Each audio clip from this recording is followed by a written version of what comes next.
Hello, നമുക്കിന്നൊരു കൂണ് തീയില വെച്ചാലോ? പണ്ടൊക്കെ നമുക്ക് പറമ്പിലൊക്കെ കൂണ് ഇഷ്ടം പോലെ കിട്ടാമായിരുന്നേ. പക്ഷേ ഇപ്പം കടയിൽ നിന്ന് അടിക്കേണ്ട അവസ്ഥയാണ്. എനിക്ക് തോന്നുന്നു പറമ്പിലൊക്കെ ഇലയൊക്കെ വെച്ച് വളമൊക്കെ അടിക്കാൻ തുടങ്ങിയപ്പം ഈ കൂണൊക്കെ ഉണ്ടാവാൻ അങ്ങ് നിന്നു. എന്താണോ എന്തോ. പണ്ടൊക്കെ മഴ പെയ്യുന്ന ഒരു സമയത്തൊക്കെ ചെറിയ ഇടിയൊക്കെ വെട്ടുമ്പം ഇങ്ങനെ കൂണൊക്കെ ഉണ്ടാവാറുണ്ടായിരുന്നു കേട്ടോ. പക്ഷേ ഇപ്പം നമുക്ക് കൂണ് വേണമെങ്കിൽ നമുക്ക് കടയിൽ നിന്ന് മേടിക്കേണ്ട അവസ്ഥയാണ്. പക്ഷേ നമ്മുടെ ആ പഴയ കൂണിൻ്റെ ലുക്കൊക്കെ ഉണ്ടല്ലേ, നമുക്കിത് ചെറിയ പീസായിട്ട് കട്ട് ചെയ്ത് വെക്കാം കേട്ടോ. പക്ഷേ ഞാനിപ്പം ഇത് കടയിൽ നിന്ന് വാങ്ങിച്ചാണെങ്കിൽ പോലും നമ്മൾ പഴയ മണ്ണിൽ നിന്ന് കിട്ടുന്ന കൂൺ ചെയ്യുന്ന പോലെ തന്നെ മഞ്ഞൾപ്പൊടി ഉപ്പിട്ട് വെക്കുകയാണ്. ആ ഒരു പാത്വേ ചെയ്ത് ആ ഒരു ഫോളോ അപ്പ് ചെയ്യുന്നതേ ഉള്ളൂ. നമ്മൾ അല്ലെങ്കിലും ഇതിൻ്റെ അകത്ത് എന്തെങ്കിലും മൈക്രോ ബാക്ടീരിയാസ് അങ്ങനെ എന്തെങ്കിലുമൊക്കെ ഉണ്ടെങ്കിലും അത് പൊയ്ക്കോളും. ചെറിയ ഇതാണല്ലോ. അപ്പം നമുക്ക് ഇത് നന്നായിട്ട് വാഷ് ചെയ്ത് എടുക്കാം കേട്ടോ. എടുത്തു കഴിയുമ്പോഴത്തേക്കും നമുക്ക് ചട്ടി ചൂടാക്കി ഫസ്റ്റ് ചെയ്യുന്നത് തേങ്ങ വറക്കുക എന്നുള്ളതാണ്. തീയിൽ വെക്കാൻ ആകെ ഒരു ടാസ്ക് എന്ന് പറഞ്ഞു കഴിഞ്ഞാൽ തേങ്ങ വറക്കുന്നത് മാത്രമേ ഉള്ളൂ. ബാക്കി സിമ്പിൾ കറിയാണ്. തേങ്ങ വറക്കുമ്പോൾ ഒരു ടാസ്ക് അല്ല. പക്ഷേ നമ്മൾ ജസ്റ്റ് അങ്ങോട്ടോ ഇങ്ങോട്ടോ ഒന്ന് പോകുമ്പോൾ ഇത് കരിഞ്ഞു പോകും. അത് നമ്മുടെ കുഴപ്പമല്ല, തേങ്ങയുടെ കുഴപ്പമാണ്. എന്നിട്ട് നമ്മളിപ്പം ഞാൻ ഇത് ശരിക്കും തീയിൽ വെക്കുന്ന പോലെ പുളി പിഴിഞ്ഞ് വെച്ചിട്ട് നമുക്ക് കുന്തിയിലൊക്കെ അങ്ങനെ കുറേ പേര് വെക്കുന്ന കണ്ടിട്ടുണ്ട്.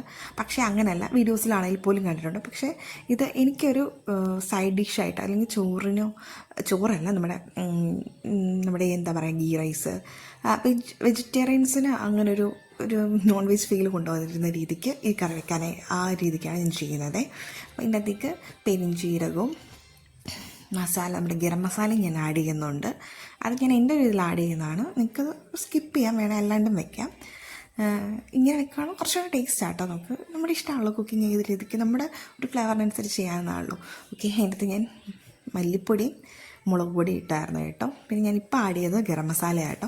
ഒരിക്കലും തീയിലിന് തേങ്ങ വരയ്ക്കുമ്പോഴത്തേക്കും നമ്മൾ മുളക് പൊടി ഫസ്റ്റ് ആഡ് ചെയ്യാതിരിക്കാൻ നോക്കുന്നത് നല്ലത്. കാരണം പെട്ടെന്ന് കരിഞ്ഞു. ഇനി അഥവാ ഒത്തിരി ഇളക്കാൻ മടിയാണെങ്കിൽ നമുക്ക് കുറച്ച് ഒരു വെളിച്ചെണ്ണ ഒഴിച്ച് കൊടുക്കുകയാണെങ്കിൽ പെട്ടെന്ന് തന്നെ ഇത് മൂത്ത് കിട്ടും കേട്ടോ. അപ്പോൾ നമുക്ക് അരയ്ക്കാനും കുറച്ച് എളുപ്പമാണ്. പിന്നെ എണ്ണ അങ്ങനെ ഒത്തിരി വേണ്ട. കോക്കനട്ട് ഓൾറെഡി ഇത് അരയ്ക്കുമ്പോൾ തന്നെ എണ്ണ തെളിഞ്ഞ് വരും. നന്നായിട്ട് വറവ് കറക്റ്റ് ആണെങ്കിൽ ഇത് നന്നായിട്ട് ഫൈനായിട്ട് അരയ്ക്കുമ്പോൾ തന്നെ എണ്ണ തെളിഞ്ഞ് വരും. ഞാനിപ്പം എന്തായാലും എണ്ണയൊന്നും ആഡ് ചെയ്തിട്ടില്ല. ഇത് നന്നായിട്ട് നമുക്ക് വറുത്തെടുക്കാം. ഇത് വറുത്ത് കഴിഞ്ഞ് കഴിഞ്ഞാൽ നമുക്ക് പെട്ടെന്ന് കറി വെക്കാം. ഓക്കെ, അത് വറുത്ത് നമുക്ക് മാറ്റി വെച്ചിട്ട് നമുക്ക് ഫ്ലെയിം ഓണാക്കാം. ഫ്ലെയിം ഓണാക്കി ഇനിയിപ്പോൾ നമുക്ക് പെട്ടെന്ന് കറി വെക്കാം കേട്ടോ. അപ്പോൾ തേങ്ങ വറുക്കുന്നത് മാത്രമേ ഉള്ളൂ എന്ന് വെച്ചിട്ട് ഡിലേ വരുന്നത്. ഇനി നമുക്ക് ചട്ടി വെക്കാം. അതിനകത്തേക്ക് ഇതുണ്ടോ, ഇവിടെ ഇപ്പോൾ തണുപ്പായതുകൊണ്ട് ഭയങ്കര ഐസ്ക്രീം പോലെ എണ്ണയൊക്കെ ഇരിക്കുന്നത് കെട്ട പിടിച്ചിട്ടേ. ഇതിന് മെൽറ്റ് ആവാൻ വേണ്ടിയിട്ട് നമുക്ക് കുറച്ച് നേരം വെയിറ്റ് ചെയ്യാം. ഇതിന് മെൽറ്റായി വന്നാൽ മാത്രമേ നമുക്ക് എന്തെങ്കിലും ചെയ്യാൻ പറ്റത്തുള്ളൂ. മഴയായതുകൊണ്ടാണ് തണുത്തിട്ട് ഉറങ്ങിയിരിക്കുക. എല്ലായിടത്തും ഇപ്പോൾ മഴയൊക്കെ അല്ലേ, തണുപ്പും പൊതുവെ ഇപ്പോൾ ഇടുക്കിയിലൊക്കെ നല്ല തണുപ്പല്ലേ. പക്ഷേ എല്ലാ തവണത്തെ എത്ര മഴ ആയില്ല എന്ന് എനിക്ക് തോന്നുന്നു കേട്ടോ. പക്ഷേ ചിലരൊക്കെ വിളിക്കുമ്പോൾ നല്ല മഴയായി എന്നൊക്കെ പറയുന്നുണ്ട്.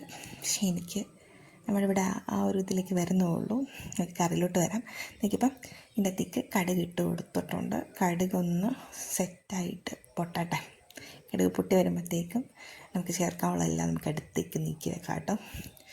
അതിലേക്കും നമുക്ക് കടുക് നന്നായിട്ട് ചൂടാവാണ്ടാണ് ഞാൻ കടുക് കൊണ്ട് എണ്ണയ്ക്കകത്തിട്ട് ഞാൻ ബിൽസ് വന്ന് പുറത്ത് ഇതായിരുന്നു. ഇപ്പോഴാട്ടോ ചൂടായത്.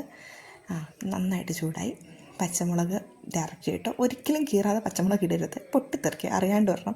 അതിനകത്ത് കിടപ്പുണ്ടായിരുന്നു, അത് പൊട്ടിത്തെറിച്ചായിട്ടോ കണ്ടത്. ഇനി ഞാൻ കൂടുതൽ ഉള്ളിയാണ് എൻ്റെ അടുത്തത്. ഉള്ളി ഇടുവാണെങ്കിൽ കുറച്ചും കൂടെ നല്ലൊരു ടേസ്റ്റ് വരും. പിന്നെ ഒത്തിരി പൊളിക്കാൻ മടിയായതുകൊണ്ടാണ് ചെറിയ 2 സബോളയും കൂടെ ചേർത്തത്. ഫുൾ ഉള്ളിയാണ് വരുന്നതെങ്കിൽ അത് വേറെ ടേസ്റ്റ് ആയിരിക്കും, നല്ല ഒരു ഇതായിരിക്കും. പിന്നെ 3/4% ഉള്ളി എടുത്തിട്ട് ഒരു 2 സബോളയല്ലേ, സാരമില്ല, നമുക്ക് അഡ്ജസ്റ്റ് ചെയ്യാം. പിന്നെ സബോള ഉള്ളി പൊളിക്കാൻ മടിയാണെങ്കിൽ സബോള തന്നെ ചെയ്താലും ടേസ്റ്റിന് കുറവൊന്നും വരത്തില്ല കേട്ടോ. അതൊക്കെ നമ്മുടെ ഒരു ഇഷ്ടമാണ്. പിന്നെ നമുക്ക് ഉപ്പ് ആവശ്യത്തിന് ആഡ് ചെയ്യാം. ഈ ടൈമിൽ ഉപ്പ് ആഡ് ചെയ്യുമ്പോഴത്തേക്കും എന്ന് വെച്ച് കഴിഞ്ഞാൽ പെട്ടെന്ന് വഴണ്ട് കിട്ടും. പിന്നെ അടച്ചും കൂടെ വെക്കുവാണെങ്കിൽ അതിലും സ്പീഡിൽ നമുക്ക് കറി വയ്ക്കാം. പിന്നെ നന്നായിട്ട് നമുക്ക് ഇളക്കി കൊടുക്കാം. കാരണം ഇപ്പോൾ ഇട്ട ഉപ്പ് എല്ലായിടത്തോട്ടും എത്തണമല്ലോ. പിന്നെ ആ സമയത്ത് നമ്മൾ തേങ്ങ വറുത്തത് തണുക്കാൻ വയ്ക്കാം. നന്നായിട്ട് തണുത്തിട്ട് അരയ്ക്കുന്നതായിരിക്കും നല്ലത്. ഇല്ലെങ്കിൽ മിക്സിയുടെ ജാറും ചൂടാവും, നമ്മുടെ കയ്യിലോട്ടും പെട്ടെന്ന് പൊള്ളുന്ന ഒരു ഫീല് വരും. നന്നായിട്ട് നമുക്കിത് ഇളക്കി കൊടുത്തേക്കാം. തട്ടിപ്പൊത്തി നമുക്ക് അടച്ച് വെക്കാം കേട്ടോ. അടച്ച് വെക്കുമ്പോഴത്തേക്കും പെട്ടെന്നായി കിട്ടുമല്ലോ. നമുക്കിത് അടച്ച് വെച്ചിട്ട് നമുക്ക് തേങ്ങ അരയ്ക്കാൻ എടുത്തുകൊണ്ട് പോകാം. നമുക്ക് ഇത്രയും തേങ്ങ ഉണ്ട് കേട്ടോ, ഒരു മുറി തേങ്ങ കേട്ടോ ഇതെടുത്തത്. ഇത് നന്നായിട്ട് ഇതാ നല്ല ഫൈൻ പോലെ ഞാൻ അരച്ചെടുത്തിട്ടുണ്ട് കേട്ടോ. നല്ലതായിട്ട് ഞാൻ പറഞ്ഞില്ല, എണ്ണ ഒന്നും ചേർക്കേണ്ട, നല്ലതായിട്ട് എണ്ണ തെളിഞ്ഞ് വരും. നല്ലതായിട്ട് വറവങ്ങി നന്നായിട്ട് എണ്ണ തെളിഞ്ഞ് വരും. പിന്നെ അതിനകത്തേക്ക് ഒരു ചെറിയ തക്കാളി അരിഞ്ഞിട്ടുണ്ട്, ഞാൻ അതെടുക്കാൻ മിസ് ആയിപ്പോയതാണ്. നിങ്ങൾ ഒരു 2 കുഞ്ഞു തക്കാളി കേട്ടോ ഞാൻ ഇട്ടത്, നല്ല ചെറുതായിട്ട് കട്ട് ചെയ്ത്. പിന്നെ നമ്മുടെ കൂണ്, മഞ്ഞൾപ്പൊടി ഉപ്പൊക്കെ ഇട്ട് വെച്ചിരുന്ന കൂണ് നന്നായിട്ട് പിഴിഞ്ഞെടുത്താട്ടോ ഇട്ടത്.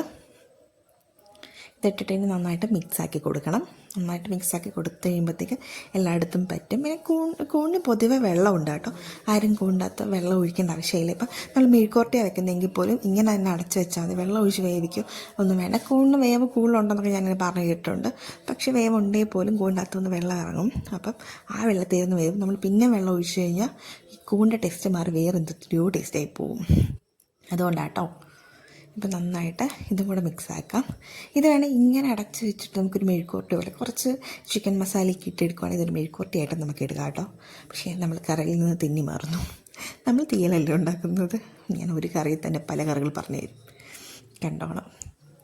ഇത് നന്നായിട്ട് ഞാൻ എൻ്റെ ഇടയ്ക്ക് ഒന്ന് തട്ടിപ്പൊത്തി വെച്ചൊക്കെ ചെയ്യുന്നുണ്ട് കേട്ടോ. കാരണം ഇത് അടച്ച് വെച്ച് വേകുമ്പോൾ നന്നായിട്ട് പെട്ടെന്ന് കുക്കാവും. ഇത് കണ്ടോ, ആ കൂണിലെ വെള്ളമൊക്കെ നന്നായിട്ട് അതിലേക്ക് ഇറങ്ങിയിട്ടുണ്ട്. നമ്മളിപ്പോൾ ഇതിനകത്ത് വെള്ളമൊന്നും ചേർത്തില്ലേ പോലും അത്യാവശ്യം നല്ലപോലെ തന്നെ വെള്ളം ഇതിനകത്തേക്ക് ഇറങ്ങിയിട്ടുണ്ട്. ആ ഒരു ഇതിൽ തന്നെ ഇത് വെന്തോളും. നമ്മൾ ഓൾറെഡി സബോളയും തക്കാളിയൊക്കെ ഒന്ന് വഴറ്റിയിട്ടാണ് ഈ കൂണിട്ടത്, അപ്പം തന്നെ ഇത് വെന്തിട്ടുണ്ട്. അപ്പം ബാക്കിയുള്ള സാധനങ്ങളെല്ലാം നന്നായിട്ട് കുക്കായിട്ടുണ്ട്. ഇനിയിപ്പോൾ ഈ കൂണ് വേവാൻ വേണ്ടിയിട്ട് മാത്രമാണ് നമ്മൾ ഇച്ചിരി ടൈം കൊടുക്കുന്നത്, വേറെ ഒന്നിനും ടൈം കൊടുക്കേണ്ട ആവശ്യമില്ല. ഇപ്പം നന്നായിട്ട് മിക്സ് ചെയ്യാന്നേ ഉള്ളൂ എല്ലായിടത്തും. ഈ ടൈമിൽ ഞാൻ കുറച്ച് ഉപ്പ് ആഡ് ചെയ്തായിരുന്നു കേട്ടോ. നമ്മൾ ആദ്യമായിട്ട് കുറച്ച് കുറവാന്ന് തോന്നിയോണ്ട് ഞാൻ പിന്നെ ഉപ്പ് ആഡ് ചെയ്തു. കാരണം ആ ഒരു സബോള വഴണ്ടാനുള്ള ഉപ്പ് ഇട്ടുള്ളൂ. പിന്നെ ഞാൻ കുറച്ച് മഞ്ഞൾപ്പൊടി കൂടി ആഡ് ചെയ്തു. ഒത്തിരി മഞ്ഞൾപ്പൊടി ആഡ് ചെയ്യേണ്ട, കാരണം നമ്മൾ ഓൾറെഡി മഞ്ഞൾപ്പൊടിക്കകത്താണ് കഴുകിയത്. അപ്പോൾ ഇനി മഞ്ഞൾപ്പൊടി ചേർക്കുമ്പോൾ ഉള്ള വിഷയം എന്ന് വെച്ചാൽ ഒത്തിരി മഞ്ഞൾപ്പൊടി ഇട്ട് വരുമ്പോൾ കറിയുടെ ടേസ്റ്റ് മാറിപ്പോവും. കാരണം ഒത്തിരി മഞ്ഞൾപ്പൊടി ഇടുവാണല്ലോ, അതുകൊണ്ട് നമ്മൾ അത്രയൊന്നും ഇതുണ്ട്. ഞാൻ സ്റ്റാൻഡ് വെക്കാണ്ട് സ്റ്റാൻഡ് വെക്കാതെ ക്യാമറ എടുത്തത്, സ്റ്റാൻഡ് വെക്കാണ്ട് വീഡിയോ എടുത്തതിൻ്റെ ഇതാട്ടോ സൈഡ് കഴിഞ്ഞു അത് കൈ വെച്ചെടുത്ത്. എനിക്ക് അവിടെ വെച്ച് സ്റ്റാൻഡ് അഡ്ജസ്റ്റ് ചെയ്യാൻ പറ്റുന്നില്ലായിരുന്നു, എന്നാ പറ്റിയെന്ന് അറിയത്തില്ല. പിന്നെ ഞാൻ ഫൈനിട്ട് നമ്മൾ അരച്ച് വെച്ചിരുന്ന നമ്മുടെ ആ തേങ്ങ വറുത്തരച്ചത് ഇതിൻ്റെ അകത്തേക്ക് ചേർത്തു. കഴിഞ്ഞു. സത്യം പറഞ്ഞാൽ ഇത്രയും പാട്ട് കൊണ്ട് തന്നെ കറി കഴിഞ്ഞു. ഇനി തിളപ്പിച്ചെടുക്കുന്ന താമസം മാത്രമേ ഈ കറിക്കുള്ളൂ. ഇപ്പം നന്നായിട്ട് ഇനി മിക്സാക്കുക. ഇനി ജാറിൽ നമുക്ക് ആ വെള്ളം അതിൻ്റെ അകത്തേക്ക് വെള്ളം എടുത്തിട്ട് കഴുകി ഒഴിക്കാം കേട്ടോ. കാരണം തേങ്ങയല്ലേ എടുത്ത്, ഇത്രയും തേങ്ങ അരച്ചതല്ലേ, അത് വേസ്റ്റ് ആക്കണ്ടല്ലോ. ഇനി നമുക്കിത് മിക്സ് ചെയ്യാം കേട്ടോ. നന്നായിട്ട് മിക്സ് ചെയ്തെടുക്കാം. നന്നായിട്ട് എല്ലായിടത്തും പറ്റുന്ന പോലെ ഇളക്കിയെടുക്കാം കേട്ടോ നമ്മുടെ കറി. ഇത് ഇനിയിപ്പോൾ ആവശ്യത്തിനുള്ള ഗ്രേവിക്ക് നമുക്ക് എന്തോരം ഗ്രേവി വേണമെന്ന് നമുക്ക് തീരുമാനിക്കാം.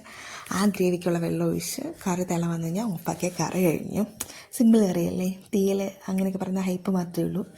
വളരെ സിമ്പിളായിട്ടാട്ടോ ഈ കറി വെക്കുന്നത്. പിന്നെ എഡിറ്റിങ്ങൊക്കെ സെറ്റായി വരുന്നുള്ളൂ, അതുകൊണ്ട് എന്തെങ്കിലും ലാഗ് ഉണ്ടെങ്കിൽ എല്ലാവരും എനിക്ക് ഇത്ര ലാഗ് ചെയ്യണമെന്ന് ആഗ്രഹമില്ല. പക്ഷേ എന്ത് ചെയ്യാൻ, ഞാൻ പഠിച്ചു വരുന്നേ ഉള്ളൂ, അതിൻ്റേതായ കുറവുകളാണ്.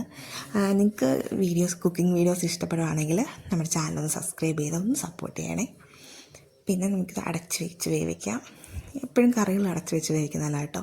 പിന്നെ നമുക്ക് ആവശ്യത്തിന് കറി ലീഫ് നമ്മുടെ ആവശ്യത്തിനിടാം. നമ്മുടെ കറിവേപ്പിലയും കൂടെ ആവശ്യത്തിനിട്ട് മിക്സ് ചെയ്ത് കഴിയുമ്പോഴത്തേക്കും നമ്മൾ ആ തേങ്ങയും ഇതെല്ലാം വെച്ചപ്പോൾ ഇതിൻ്റെ അകത്തുനിന്ന് കുറച്ച് വെള്ളം ഇറങ്ങും കേട്ടോ. ആ വെള്ളം വരുമ്പോഴത്തേക്കും നമുക്കിത് പിന്നെ ഒരു ഗ്രേവി വരും. ഇപ്പം കണ്ടോ, ഗ്രേവി ഇറങ്ങാൻ തുടങ്ങി. ആ ടൈമിൽ നമ്മൾ ആ അരച്ച് വെച്ച ജാറിലെ അതിൽ തന്നെ ആ ഒരു ജാറിന് കുഞ്ഞു ജാറിൻ്റെ അളവിൽ തന്നെ ഞാൻ വെള്ളം എടുത്തത്. കാരണം ഒത്തിരി ഗ്രേവി വേണ്ട, ഒത്തിരി ഗ്രേവി ആയിപ്പോയാലും ആ ടേസ്റ്റ് പോവും, ഒരു തിക്നെസ് ഇല്ലാണ്ട് പോവും. തിക്നെസ് ഇല്ലാണ്ടിരിക്കാൻ ചാൻസ് ഇല്ല, കാരണം നമ്മൾ അത്യാവശ്യം നല്ല അളവിൽ തന്നെ മല്ലിപ്പൊടി ചേർത്തിട്ടുണ്ട്. മല്ലിപ്പൊടി ബേസിക്കലി നമുക്ക് കറിക്കെല്ലാം തിക്നെസ് തരും. ഇത് കണ്ടോ, ഇനിയിപ്പോൾ നമുക്കിത് അടച്ച് വെച്ച് വേവിക്കാനേ ഉള്ളൂ. ഈ കറിയുടെ ടേസ്റ്റ് ഇറങ്ങണമെങ്കിൽ നമുക്കിത് അടച്ച് വെച്ച് കുക്ക് ചെയ്യുമ്പോഴത്തേക്കാണ് കേട്ടോ ആ ടേസ്റ്റ് വരുന്നത്. ഈ ടൈമിൽ ഞാൻ നോക്കിയത് ഉപ്പുണ്ടോയെന്നാണ് കേട്ടോ. ഈ ടൈമിലൊക്കെ നമുക്ക് ചാറാകുന്ന സമയത്ത് നമുക്ക് ഉപ്പുണ്ടെങ്കിൽ ഉപ്പ് കുറവുണ്ടെങ്കിൽ നമുക്ക് ഉപ്പ് ആഡ് ചെയ്യാം. എപ്പോഴും കറിക്ക് ബേസിക്കലി ഉപ്പ് കുറച്ചേ ഇടാവുള്ളൂ. നമ്മൾ ഒത്തിരി ഇട്ട് കഴിഞ്ഞാൽ ഒന്നും ചെയ്യാൻ പറ്റത്തില്ല, ആ കറിയുടെ ടേസ്റ്റേ പോകും. കുറേ ടിപ്സൊക്കെ ഉണ്ടെന്ന് പറഞ്ഞാൽ കറിയുടെ ടേസ്റ്റ് പോകും. പക്ഷേ നമ്മൾ കുറച്ചിട്ട് കഴിഞ്ഞാൽ നമുക്ക് കൂടിപ്പോയാൽ കുറച്ചിട്ട് കഴിഞ്ഞാൽ കൂടിപ്പോയി ആഡ് ചെയ്യുന്നത്, കുറച്ചിട്ട് കഴിഞ്ഞാൽ നമുക്കിപ്പം ഉപ്പ് കുറവാണെങ്കിൽ ആഡ് ചെയ്യാമല്ലോ. ഇല്ല പിന്നെ കിഴങ്ങ് കട്ട് ചെയ്യുക, അങ്ങനെയൊക്കെ ഒത്തിരി ഇതിലേക്ക് പോകും. ഇത് കണ്ടോ, നമ്മുടെ കറി സെറ്റായി. ഇതിപ്പോൾ തണുത്ത് കഴിഞ്ഞ് നന്നായിട്ട് ഞാനിത് മിക്സ് ചെയ്തെടുക്കാം. തണുത്ത് നമ്മൾ ഓഫാക്കി ഇത് കണ്ടോ, എണ്ണയ്ക്ക് തെളിഞ്ഞാൽ അടിപൊളിയായിട്ട് നമ്മുടെ മഷ്റൂം തീയിലൂടെ റെഡി ആയിട്ടുണ്ട്. എല്ലാവരും ട്രൈ ചെയ്യണം. ടൈമൊക്കെ കിട്ടുമ്പോൾ ട്രൈ ചെയ്തിട്ട് ഇടയ്ക്ക് ഫീഡ്ബാക്കൊക്കെ പറയണം. അപ്പം വീണ്ടും ഇതേപോലത്തെ റെസിപ്പി ആയിട്ട് കാണാം. ബൈ.